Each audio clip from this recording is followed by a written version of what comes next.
Hi, hello, welcome you all to Sam Science Caption.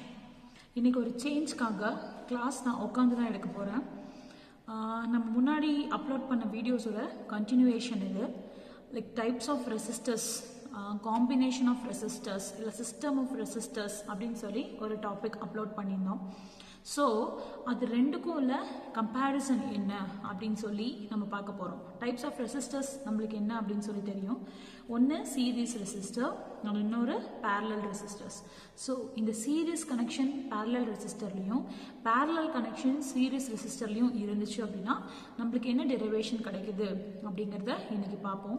And as well அதோட சேர்த்தி இந்த series and parallel ரெசிஸ்டர்ஸோட problems, numericals, solved numericals நம்ம பார்க்க போகிறோம். சரியா? அண்ட் ஒன் மோர் திங், இந்த நியூமரிக்கல்ஸ் வந்து ரொம்ப ஈஸியாக இருக்கும். புரிஞ்சுக்கிட்டோம் அப்படின்னா இன்னும் ஈஸி. நான் உங்களுக்கு ஏற்கனவே சொல்லியிருக்கேன், இதில் ரொம்ப இம்பார்ட்டண்ட்டான விஷயம் என்ன அப்படின்னா நம்மளோட ஃபார்முலாஸ் அண்ட் யூனிட்ஸ். ஸோ இந்த ஃபார்முலாஸ் எல்லாத்தையுமே நான் உங்களுக்கு ஏற்கனவே டிப்ஸ் சொல்லியிருக்கேன். ஸோ ஃபார்முலாஸ் லெசன் ஸ்டார்ட் பண்ணும்போது அந்த லெசனில் இருக்க ஃபார்முலாஸ் என்னென்னலாம் இருக்குன்னு ஃப்ரண்ட் பேஜில் ஒரு சின்ன பேப்பரில் எழுதி பேஸ்ட் பண்ணிக்கோங்க. ஸோ நம்மளுக்கு அது ரொம்ப யூஸ்ஃபுல்லாக இருக்கும். பேப்பரில் எழுதி பேஸ்ட் பண்ணிட்டோம்னா அந்த லெசனை நம்ம ரிவைஸ் பண்ண ஸ்டார்ட் பண்ணுறதுக்கு முன்னாடி இந்த ஃபார்முலாஸ், இது ஒரு டிப், எப்பயுமே நான் அந்த மாதிரி ஞாபகம் வச்சுக்கலாம். சரியா? ஸோ உங்களுக்கு அது ஒரு பெஸ்ட் விஷயமா இருக்கும். ஃபார்முலாஸ் அதோட யூனிட்ஸை ஒரு பேப்பர் எழுதி ஸ்டார்டிங் பேஜ்லேயே பேஸ்ட் பண்ணி வச்சுக்கோங்க. ஒவ்வொரு லெசனுக்கும் இதை நீங்கள் பண்ணினீங்க அப்படின்னா ஈஸியாக உங்களால் மார்க்ஸ் ஸ்கோர் பண்ண முடியும். நம்மளுக்கு மறக்காது. ஏன்னா அகெயின் அண்ட் அகெயின் ஒரு விஷயத்தை பார்க்கும்போது நம்மளுக்கு அது மறக்காது. ஸோ இன்னைக்கு நம்ம டாபிக் உள்ள என்டர் ஆக போகிறோம். நம்மளோட டாபிக் என்ன அப்படின்னா series connection of parallel resistors and parallel connection of series resistors. So நம்மளோட டாபிக் சொல்லியாச்சு, series connection of parallel resistors and parallel connection of series resistors. So series connection நம்மளுக்கு எப்படி இருக்கும்? நம்மளுக்கு இந்த மாதிரி one after the other connect ஆகிருக்கும். Parallel அப்படின்னா இதுக்கு அப்புறம் இப்படி கீழே கீழே கனெக்ட் ஆகிருக்கும் இல்லையா? நம்ம ஏற்கனவே நம்ம சீரீஸ் கனெக்ஷன் பேரலல் கனெக்ஷன்ஸ் எல்லாமே வேறு வீடியோஸில் பார்த்துருக்கோம். ஸோ சேம் ஹியர் இந்த இடத்துல பார்த்தோம் அப்படின்னா series connection of parallel one after the other. ஆனால் எப்படி கனெக்ட் பண்ணியிருக்காங்க? ஒரு சீரீஸில். ஓகேவா? Series connection of parallel resistors. So R1 R2 R3 R4 இதுதான் கனெக்ஷன். ஸோ என்ன பண்ணிருக்கோம், நம்ம என்ன சொல்லிருக்காங்க அப்படின்னா consider the connection of set of a parallel resistors. இது ஒரு set of parallel resistors, இது ஒரு set of parallel resistors. இந்த ரெண்டு parallel resistors-யும் எப்படி கனெக்ட் பண்ணிருக்காங்க? சீரிஸ் கனெக்ஷன்ல கனெக்ட் பண்ணிருக்காங்க. சரியா? Next that are connected in series. சொல்லியாச்சா? நெக்ஸ்ட் இந்த சீரிஸ் வந்து என்ன அப்படின்னா parallel circuit. சர்க்யூட் என்ன சர்க்யூட்? parallel circuit. கனெக்ஷன் வந்து சீரீஸ், ஆனா சர்க்யூட் வந்து parallel circuit. ஸோ இதில் R1 and R2 are connected in parallel. சரியா? R1ம் R2ம் பேரலில் கனெக்ட் பண்ணியிருக்காங்க. சேம் R3யும் R4ம் பேரலில் கனெக்ட் பண்ணியிருக்காங்க. அப்படி கனெக்ட் பண்ணும்போது இதனோட எஃபெக்டிவ் ரெசிஸ்டன்ஸ் RP1 அப்படின்னு நம்ம எடுத்துக்கிறோம். அண்ட் செகண்ட் செட்டில் யாரை நம்ம என்னென்னு எடுத்துக்கிறோம் அப்படின்னா RP2 அப்படின்னு சொல்லி நம்ம எடுத்துக்கிறோம். ஸோ இப்போ என்ன பண்ணுறோம்? இதை ஈக்குவேட் பண்ணுறோம். சம் ஆஃப் அப்படின்னா 1/RP1 is equal to R1 plus R2 is equal to R1 plus R2. சரியா? நெக்ஸ்ட் இதே 1/RP2ல பார்த்தீங்கன்னா R3 plus R4. அப்போ நெட் எஃபெக்டிவ் ரெசிஸ்டன்ஸ் அது எவ்வளோ இருக்கும் அப்படின்னா R total, that is RP1 plus RP2. அப்போ என்ன? 1/R1 plus 1/R2 plus 1/R3 plus 1/R4. இது எல்லாமே சேர்ந்த கனெக்ஷன். ஸோ இது டுகெதர், அதுதான் எனது series connection of parallel resistors. புரிஞ்சுதா? Serial connection of parallel resistors. And next இது பார்த்தோம் அப்படின்னா parallel connection of series resistors. parallel connection of series resistors. So இங்கே பாருங்க, one after the other connect. இங்கே R1 R2 இப்படி சைட் வைஸில் connect பண்ணியிருக்கோம். புரிஞ்சுச்சா? சைட் வைஸில் R1 R2 R3 R4. இது என்ன கனெக்ஷனு? Series connection. ஆனால் இது எப்படி கனெக்ட் பண்ணியிருக்கோம்? பேரலல் வேல கனெக்ட் பண்ணியிருக்கோம். ரெண்டுக்கான டிஃப்ரென்ஸ் நம்மளுக்கு தெரிஞ்சது இல்லை. இப்படி பக்கத்தில் பண்ணுறதுக்கும் ஒன்றுக்கு அடுத்து ஒன்று பண்ணுறதுக்கும் நம்மளுக்கு டிஃப்ரென்ஸ் இருக்கு இல்லையா? ஸோ அந்த வேலை இது parallel connection of series resistors. So இந்த இடத்துல பேரலல் சீரீஸ் சர்க்யூட், இந்த இடத்துல சீரீஸ் பேரலல் சர்க்யூட். இதில் series parallel circuit, idhula parallel series circuit. Same R1 and R2 connected in series to give the effective. Indhatla RS1 ஏனா இது series. Indhatla RP1 நம்ம consider பண்ணோமா, indhatla RS1. இதேபோல R3 and R4 be connected in series to give the effective resistance of RS2.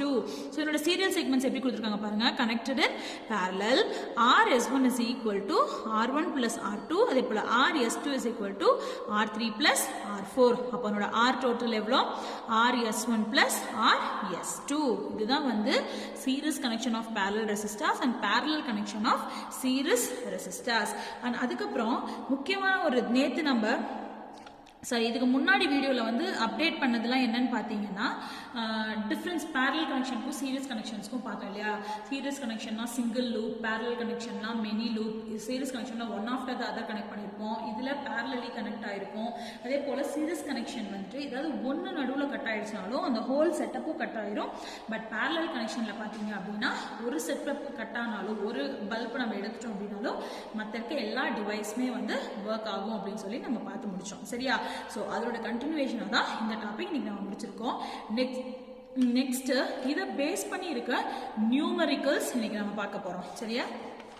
So இதனோட basics numericals, இதனோட பேசிக்ஸை வச்சு numericals என்னென்ன இருக்குது அப்படின்னு சொல்லிட்டு நம்ம பார்க்க போகிறோம். So first numerical series face பண்ணி, சரியா, சீரீஸ் கனெக்ஷன் பேஸ் பண்ணி இருக்க நியூமரிக்கல். நான் இந்த இடத்துல ஃபர்ஸ்டே உங்களுக்கு கொஸ்டின் எழுதி வச்சிருக்கேன், கொஞ்சம் ஈஸியாக இருக்கும் அப்படிங்கிறதுக்காக. கொஸ்டின்னா டேட்டா மட்டும் கலெக்ட் பண்ணி எழுதி வச்சிருக்கேன். ஸோ இந்த இடத்துல கொடுத்துருக்காங்க பாருங்க, ரெசிஸ்டன்ஸ் 5 ohm, இன்னொரு ரெசிஸ்டன்ஸ் 3 ohm, இன்னொரு ரெசிஸ்டன்ஸ் 2 ohm, அப்புறம் பொட்டன்ஷியல் டிஃபரன்ஸ் பார்த்தீங்க அப்படின்னா 10 volt. சரியா? ஸோ இப்போ நம்ம என்ன பண்ண போகிறோம், என்ன क्वेश्चन கேட்டிருக்காங்க அப்படினா calculate the effective resistance and current. so effective resistance na RS. so அதோட effective resistance-உம் இன்னொன்னு அதோட current-உம் வேணும். சரியா? இது ரெண்டையும் தான் நம்ம கண்டுபிடிக்கணும். effective resistance நம்ம எப்படி கண்டுபிடிப்போம் அப்படினா RS is equal to R1 plus R2 plus R3. so 5 plus 3 plus 2. சரியா? அப்போ 10. எஃபெக்டிவ் ரெசிஸ்டன்ஸ் எவ்வளோ அப்படின்னா 10 ohm. உங்களுக்கு எஃபெக்டிவ் ரெசிஸ்டன்ஸ் எவ்வளோ கிடைச்சிருக்கு, 10 ohm. கிளியரா இருக்குன்னு நான் நினைக்கிறேன் இல்லையா? R1 plus R2 plus R3 இதை மூணையும் ஆட் பண்ணுறோம், அதோட வேல்யூஸ் ஆட் பண்ணோம் அப்படின்னா எஃபெக்டிவ் ரெசிஸ்டன்ஸ் நம்மளுக்கு 10 ohm. நெக்ஸ்ட் கரண்ட்னோட ஃபார்முலா நம்மளுக்கு தெரியுமா, I is equal to V by R. இந்த இடத்துல எஃபெக்டிவ் ரெசிஸ்டன்ஸ் தான் நம்மளுக்கு இருக்கனால V by RS. ஓகே, இந்த இடத்துல V என்ன, V வந்து 10 divided by effective resistance எவ்வளோ 10. ஸோ எஃபெக்டிவ் ரெசிஸ்டன்ஸ் நம்மளுக்கு இந்த எவ்வளோ கிடச்சிருக்கு 10. இது ரெண்டையும் நம்ம கேன்சல் பண்ணிட்டோம் அப்படின்னா நம்மளுக்கு பேலன்ஸ் எவ்வளோ இருக்கும் 1 ampere. I is equal to 1 ampere. So புரிஞ்சுதா? இதுதான் இங்கே கேட்ட கொஷின் அண்ட் நம்மளுக்கான ஆன்சர். எஃபெக்டிவ் ரெசிஸ்டன்ஸும் கண்டுபிடிச்சிட்டோம், அதே போல் இந்த இடத்துல கரண்ட்டையும் நம்ம கண்டுபிடிச்சிட்டோம். ஸோ நெக்ஸ்ட் சம் கொடுத்துருக்காங்க பாருங்க. நெக்ஸ்ட் சம்மில் அதே போல் ரெசிஸ்டன்ஸ், ரெண்டு ரெசிஸ்டன்ஸும் நெக்ஸ்ட் வோல்ட் கொடுத்துருக்காங்க, எவ்வளோ பொட்டன்ஷியல் டிஃபரன்ஸ் அதையும் நம்மளுக்கு கொடுத்துருக்காங்க. என்ன கேட்டிருக்காங்க அப்படின்னா ஃபர்ஸ்ட் டோட்டல் ரெசிஸ்டன்ஸ். சரியா? ஸோ டோட்டல் ரெசிஸ்டன்ஸ் என்ன பண்ணணும், R is equal to R1 plus R2. நீங்க கேட்கலாம் ஏன் இந்த இடத்துல RS, ஏன்னா இது ரெசிஸ்டர்ஸ் இன் சீரிஸ். இதனோட ரீசன் என்ன அப்படின்னா resistors in series. So RS எவ்வளோ 20 plus 4. So resistors in series எவ்வளோ, டோட்டல் ரெசிஸ்டன்ஸ்னா 24 ohm. ரெசிஸ்டர்ஸ் இன் சீரிஸ் எவ்வளோ 24 ohm. சரியா? அண்ட் நெக்ஸ்ட் ஸ்டெப்ல என்ன கேட்டிருக்காங்க, இன்னொரு கொஸ்டின் அதுல என்ன கேட்டிருக்காங்க அப்படின்னா calculate the current. ஸோ நம்மளுக்கு ஃபார்முலா என்ன தெரியும் இல்லையா, I is equal to V by R. V value எவ்வளோ இந்த இடத்துல 6. So 6 divided by 24. So cancel பண்ணோம் அப்படின்னா 1 divided by 4 கிடைக்கும். அப்போ 0.25 நம்மளுக்கு ஒரு வேல்யூ கிடைக்கும் இல்லையா, 0.25. So I is equal to 0.25 ampere. Okay, I is equal to 0.25 ampere. கிளியரா இருக்கா இது? நெக்ஸ்ட் சம் என்ன பார்க்க போறோம் அப்படின்னா ரெசிஸ்டர்ஸ் இன் parallel. சரியா, ரெசிஸ்டர்ஸ் இதுவே கனெக்ஷன் parallel-ஆ இருந்துச்சு அப்படின்னா நம்ம என்னென்னலாம் கண்டுபிடிக்க போறோம் அப்படின்றது தான் நெக்ஸ்ட் சம்ல பார்க்க போறோம். ஸோ என்னென்ன கொடுத்துருக்காங்க, சேம் ரெசிஸ்டன்ஸ் எல்லாமே கொடுத்துட்டாங்க, R1 R2 R3 கொடுத்துட்டாங்க, வோல்ட் கொடுத்துட்டாங்க. ஃபர்ஸ்ட் கரண்ட் கண்டுபிடிக்கணும். ஸோ இது I1 I2 I3 நம்ம கண்டுபிடிக்க போறோம். எப்பயுமே நம்ம என்ன பண்ண போறோம், ஃபார்முலா என்ன, I is equal to V/R. இப்போ 12 divided by 5, இங்கே 12 divided by 10, இங்கே 12 divided by 30.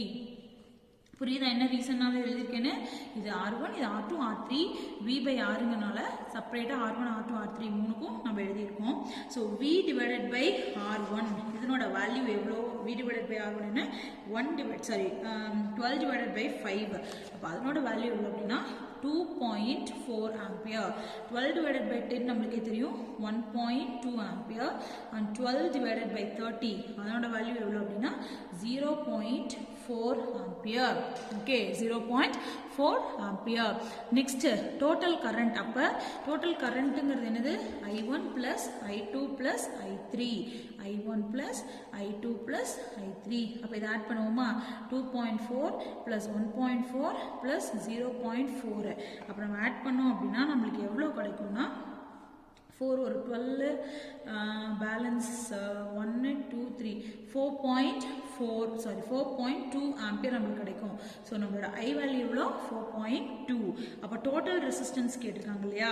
So total resistance எப்படி கண்டுபிடிக்கணும், 1/Rp is equal to 1/R1 plus 1/R2 plus 1/R3. R values நம்மளுக்கு என்னன்னு தெரியும், 1/5 plus 1/10 plus 1/30. ஸோ இதுக்கு நம்ம இது எடுத்தோம், லைக் எல்சிஎம் எடுத்தோம் அப்படின்னா நம்மளுக்கு கடைசியாக கிடைக்கக்கூடிய வேல்யூ எவ்வளோன்னு பார்த்தீங்கன்னா 3, 1/3. So RP is equal to 3 ohm. Resistors in parallel. RP is equal to 3 ohm. சரியா, ஸோ இங்கே கொடுத்துருக்க இதெல்லாம் பார்த்துக்கோங்க. ரெசிஸ்டன்ஸ் வேல்யூஸ் கொடுத்துட்டாங்க, வோல்ட் கொடுத்துட்டாங்க. ஃபர்ஸ்ட் இண்டிவிஜுவல் கரண்ட் கண்டுபிடிக்கணும், ஒவ்வொன்றுக்கும் இண்டிவிஜுவல் கரண்ட் கண்டுபிடிச்சிட்டோம். அண்ட் நெக்ஸ்ட் டோட்டல் கரண்ட் கேட்டிருக்காங்க, அதை ஆட் பண்ணி ஒரு வேல்யூ கண்டுபிடிச்சிட்டோம். அடுத்து டோட்டல் ரெசிஸ்டன்ஸ் கண்டுபிடிக்க சொல்லியிருக்காங்க. ஓகே, ஸோ நெக்ஸ்ட் சம், இதுலேயே நெக்ஸ்ட் சம் இன்னொரு பேரலல் இருக்குது, ரெசிஸ்டர்ஸ் இன் பேரலல். அதுவும் ரெசிஸ்டன்ஸ் கொடுத்துட்டாங்க, வோல்ட் கொடுத்துட்டாங்க. ஸோ ஃபர்ஸ்ட் இது என்ன அப்படின்னா 1/, ரெசிஸ்டர்ஸ் இன் பேரலல் நம்ம கண்டுபிடிக்க போகிறோம். ஸோ ரெசிஸ்டர்ஸ் இன் பேரலல்ல ஃபர்ஸ்ட் வேல்யூஸ் என்ன, 1/R1 plus R2. அப்போ அதை ஆட் பண்ணுங்க, 1/10 plus 1/40 plus 1/30 plus 1/60. ஸோ இதுக்கு எல்சிஎம் கண்டுபிடிச்சோம் அப்படின்னா இதனோட வேல்யூ நம்மளுக்கு எவ்வளோ கிடைக்கும்னா 18 ohm. சரியா, டோட்டல் ரெசிஸ்டன்ஸ் இதனோட வேல்யூ நம்மளுக்கு எவ்வளோ கிடைக்கும் அப்படின்னா 10 ohm. Okay, next total resistance அப்படிங்கிறது R' plus R''. ஸோ அதனோட வேல்யூ எவ்வளோ அப்படின்னா 18 ohm. Next I is equal to V/R. இந்த இடத்துல Vனோட வேல்யூ பார்த்தீங்க அப்படின்னா V is equal to 12 divided by R-நோட வேல்யூ 18. ஸோ கேன்சல் பண்ணோம் அப்படின்னா நம்மளுக்கு கிடைக்கக்கூடிய அந்த value which is equal to 0.67 ampere. So I is equal to 0.67 ampere. So இதுதான் பேசிக் சம்ஸ். ஓகேவா, ஸோ மொத்தம் 4 சம் நம்ம பார்த்துருக்கோம் இந்த parallel ரெசிஸ்டர்ஸில். So first resistors in series, resistors and parallel ரெண்டுக்கான ஃபார்முலாஸு, அதனோட வேல்யூஸு, கரண்ட் கேட்டால் எப்படி கண்டுபிடிக்கணும், ரெசிஸ்டன்ஸ் கேட்டால் எப்படி கண்டுபிடிக்கணும் அப்படிங்கிறத இதில் நாம் பார்த்துருக்கோம். ஸோ இதில் ஏதாவது டவுட்ஸ் உங்களுக்கு இருந்துச்சு அப்படின்னா நீங்கள் என்கிட்ட கேட்கலாம். ஸோ இந்த நியூமரிக்கல்ஸில் ஏதாவது டவுட் இருந்துச்சு, ஏதாவது உங்களுக்கு புரியலை, எப்படி அப்ளை பண்ணுறது வேல்யூஸ், அப்படி ஏதாவது உங்களுக்கு டவுட்ஸ் இருந்துச்சு அப்படின்னா கமெண்ட் பாக்ஸில் நீங்கள் கேட்கலாம், உங்களுக்கு நான் எக்ஸ்பிளைன் பண்ணுறேன். சரியா, அண்ட் நெக்ஸ்ட் டாபிக் வந்து இன்னொரு இம்பார்ட்டன்ட் டாபிக், அதை உங்களுக்கு நெக்ஸ்ட் வீடியோவில் நான் அப்லோட் பண்ணுறேன். உங்களுக்கு எப்பயுமே சொல்கிற மாதிரி தான், நம்ம பாசிட்டிவாக ஒரு விஷயத்தை செய்யும்போது எதுக்காகவும் யாருக்காகவும் அதை வந்து பின்வாங்கக்கூடாது. ஸோ என்றைக்குமே பாசிட்டிவான ஒரு ஆட்டிடியூடோட உங்கள் லைஃப்பை லீட் பண்ணி போங்க. Wish you all success.